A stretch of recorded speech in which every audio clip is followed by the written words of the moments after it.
In our last episode, we answered your questions about us, about our piracy tactics, and our cruising plans. So welcome to Planet Chaos.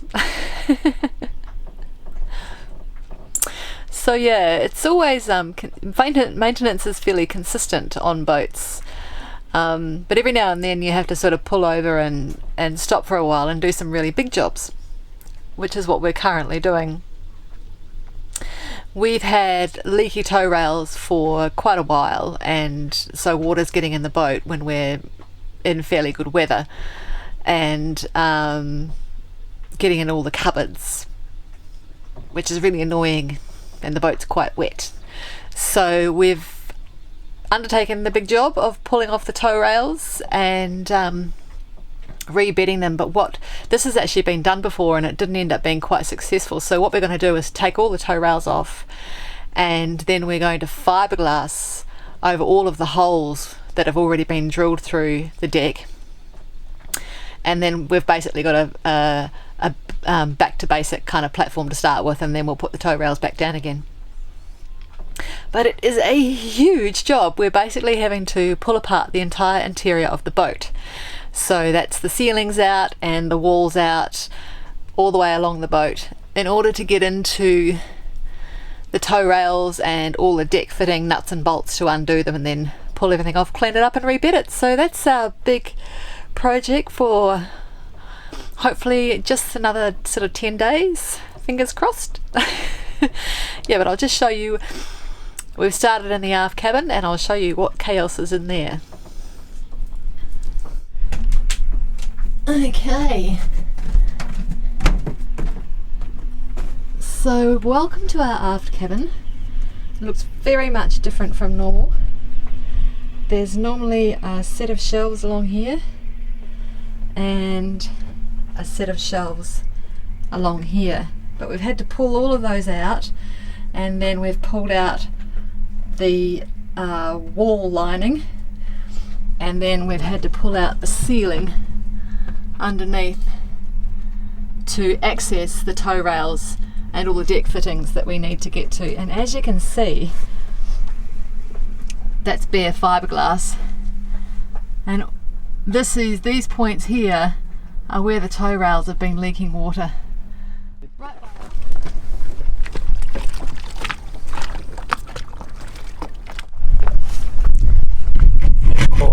Quite messy.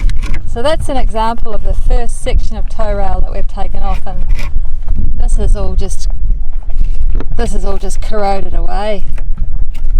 Really, hasn't it, babe? Yeah. It's wet all the time, but anyway, it's 30 years worth of work there, so it's just a mess. Galvanic action, is that what they call it? Yeah, something to that effect. I'm not sure exactly what the correct terminology is, but that's probably the worst section that we've got here. So that's, the rest of it's probably only going to be better than that with a bit of a bonus. I hope so. It's looking pretty tragic so far. What's happening here, my honey? Well, as you can see, we've got one section of tow rail off, and we've cleaned it all up. So it sort of looks okay at this point in time. We've actually run a small bead of resin where the hull meets the deck, which is just that little crack in there. So we've made a thick resin up. We've troweled a little bit in there, and then now we're just going to lay this tape over it just to help strengthen it all up, and we'll re-drill the holes and pop the tow rails back on, and hopefully there should be no more leaks. We were doing this just because it was leaking so bad. We're not really sure where a lot of the water was coming in from, and look, mostly you could see it was leaking down the bolt holes, but we're just doing a full-on fiberglass job just to cover all bases. Cover all bases, because this is sort of day 3 and we've we've really only got to the point now where we've got one section of rail off. So it's going to be quite a big job.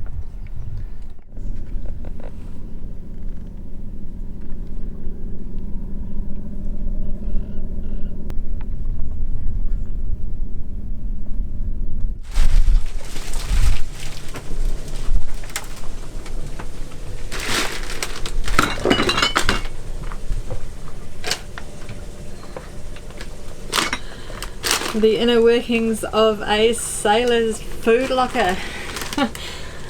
So yeah, we've just reached the part where we're going to take the tow rails off from from the galley. So we have to pull these cupboards out, we think, and so that we can get in behind the cupboards and access the tow rails. Up under there, somewhere up under there. So yeah. Emptying the galley. Hopefully this won't take too long, this section.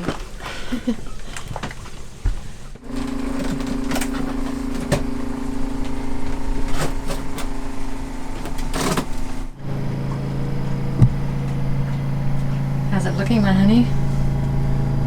Well done on pulling all the shells out. Yeah, 30 years of mank in here. Not very pretty, but anyway, we'll clean it up and we'll get it sorted. Won't be too bad. These are the fuel tank breather and the water tank breathers. It's certainly pretty ugly looking. Would be sort of nice-ish if they were less mouldy. Yeah, they got hair growing on them and stuff. Quite gross, isn't it? Yeah, it is. How's it going over there, babe? Oh, just like a rat in a cave. You look like you love your junk. Oh, I love it. But it's stacked up everywhere. So welcome to day 9 of our rebedding the tow rails project. And welcome to our galley. As you can see, most of the galley cupboards are missing. And Darren's just been in there replacing some of the hosing, which was hidden behind the cupboards, growing lots of mushroomy, mouldy spores, which was quite gross. And so we've replaced those breather pipes and water pipes, and also given it a good old clean up and repaint, so that's good. But yeah, I have to say the old mould that we've been finding when we've been ripping away all the linings to access the bolts for the tow rails and all the other associated deck fittings has been quite challenging. But the boat is feeling, well, I suppose at the end of it she'll feel nice and fresh and new. And I can sleep safely knowing there's no spores coming to get me in the middle of the night. Oh dear. So far we have replaced 4 sections of the tow rails and the most along the stern of the boat.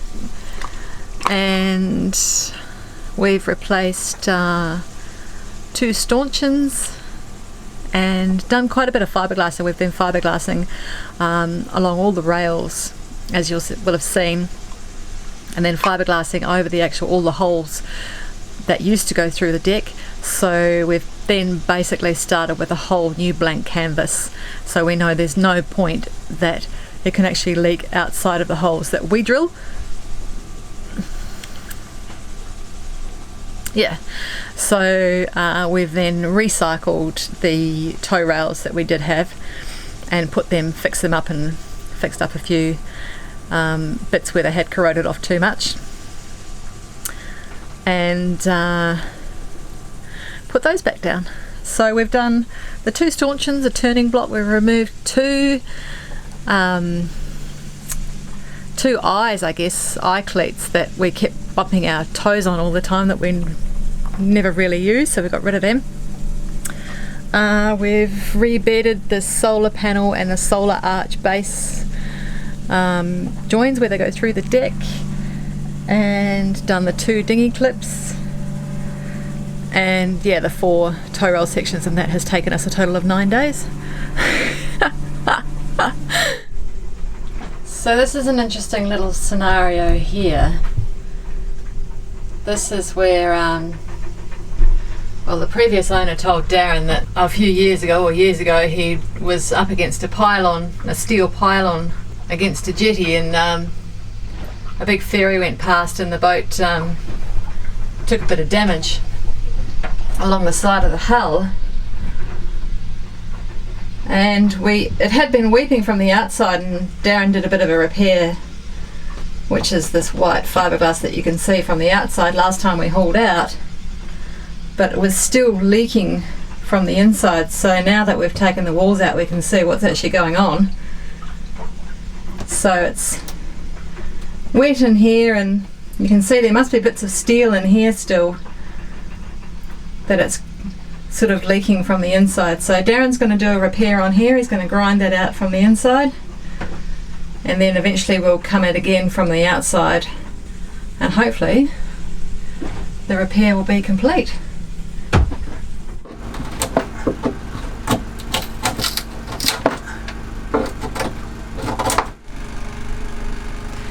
I went and checked out a wooden boat many years ago with an old salty sea dog friend of mine, and it was pretty funny as a young'un just getting into it, to watch him walk along the hull with a big pocket knife and just go jab, jab, jab into the hull. And he said, if anything's rotten, you know, you've got to work on that patch. And so I kind of got over the fear of digging holes in boats, but this is interesting.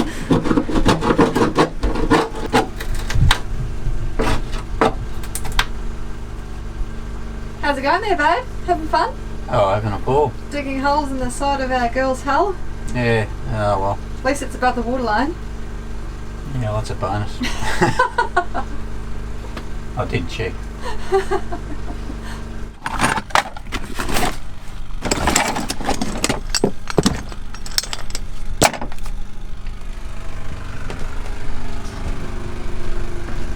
There you go, my love. Thanks.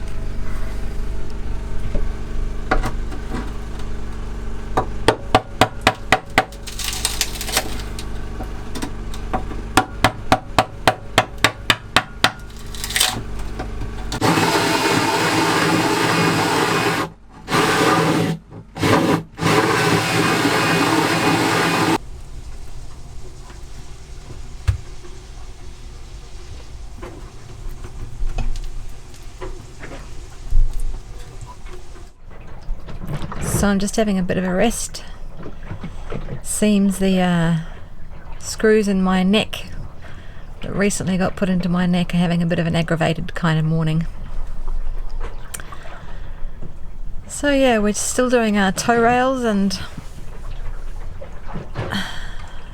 we decided the easiest way for things to not cause my neck any strain was for Darren to do the strange postures trying to get underneath the tow rails to put the nuts back on the bolts, and for me to just sit up on deck and hold the bolts steady, because you don't want the bolts turning once you're starting to sort of glue them down, otherwise you'll break the Sikaflex bond and water can get in. But even up on deck you have to get yourself into some strange postures, and my neck just doesn't appear to like that sort of horizontal, holding it horizontally seems to really bother it. Yeah, so day 11, I think, of our tow rail project. It's been raining the last couple of days on and off, which has been causing us a few delays. And of course we had a whole bunch of holes drilled through the boat, so yeah, some areas of the boat got quite wet.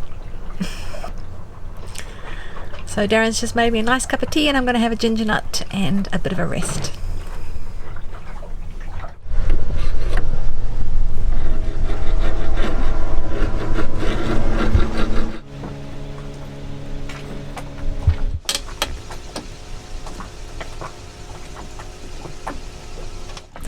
So yes, bit of an interesting episode yesterday afternoon. Didn't get to film it unfortunately, but Darren came down the companionway stairs with a bit of a curious look on his face and a drill in hand.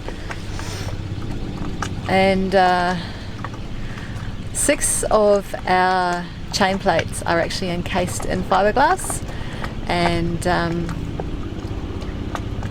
we've discovered, unfortunately, they're holding water.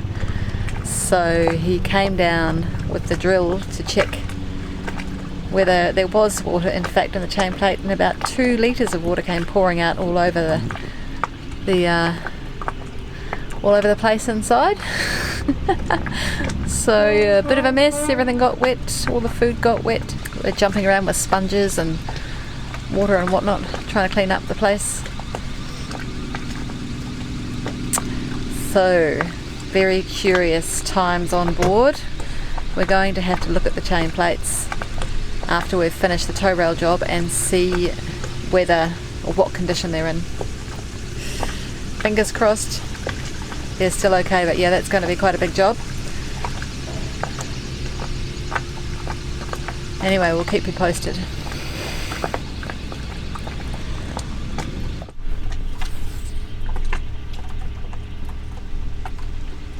What say you, my honey?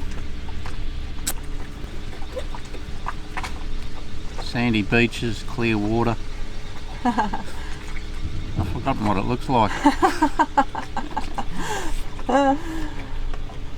This is only a moment in time, my honey.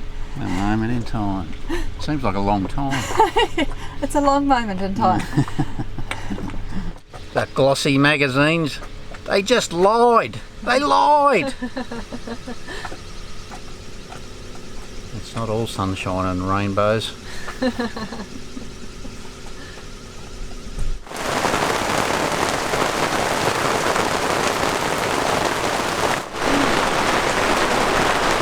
like a glass of water after a shower in the rain. Doesn't get any better than that.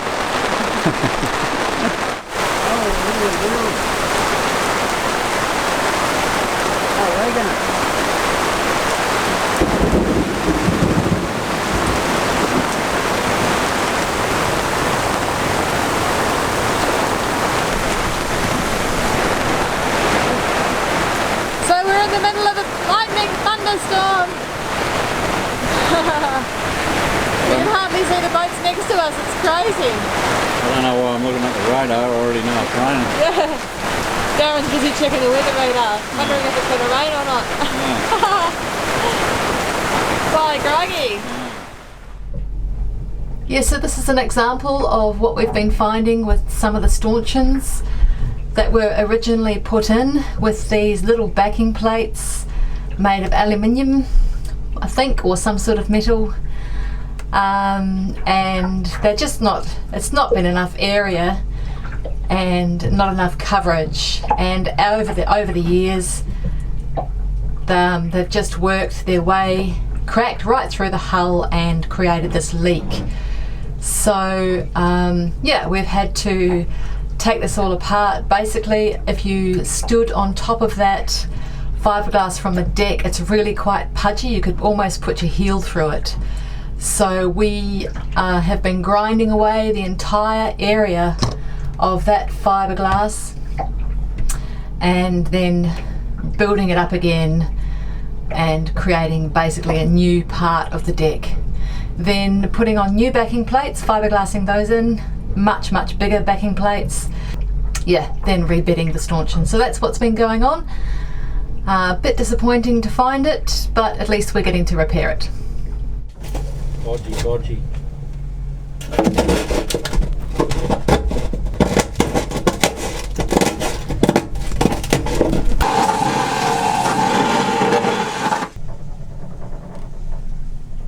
So that is the new plate that Darren's been fiberglassing in, and that'll hold that stanchion, and he's just up on the deck putting a bunch of fiberglass in from the other side now. So that's our job there, is it, babe? Yeah. And are you going to give it more fiberglass tomorrow? Yeah, you can't stack it in too thick. because when you put the hardener in, it has a bit of a chemical reaction. So the thicker you make it, the hotter it gets. So it just pays to layer it in, you know, not too thick. Yeah. Okay. Good job though. Okay, so we're just about to bed down this stanchion back into its little position. And so what we've done is we've taped around with masking tape around the bottom of the stanchion, and then we're going to we've got our fixed tech that we're using, which is sort of a silicon based different product to Sikaflex, but they say this is really good as well, so we're using this. So we're going to spread that around the base of the stanchion.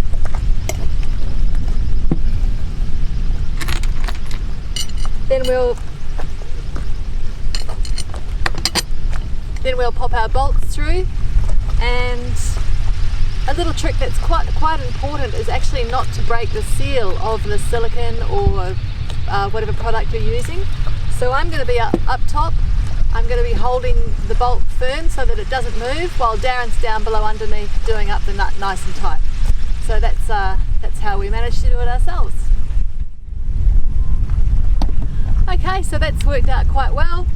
The fixed tech is oozed out over the side, which is really good, and when that's all dry we'll just be able to cut that away with a knife, and that'll come away nice and clean, and look how strong that is.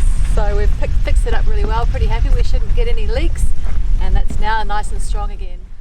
Okay, so we have finished that project. Yay!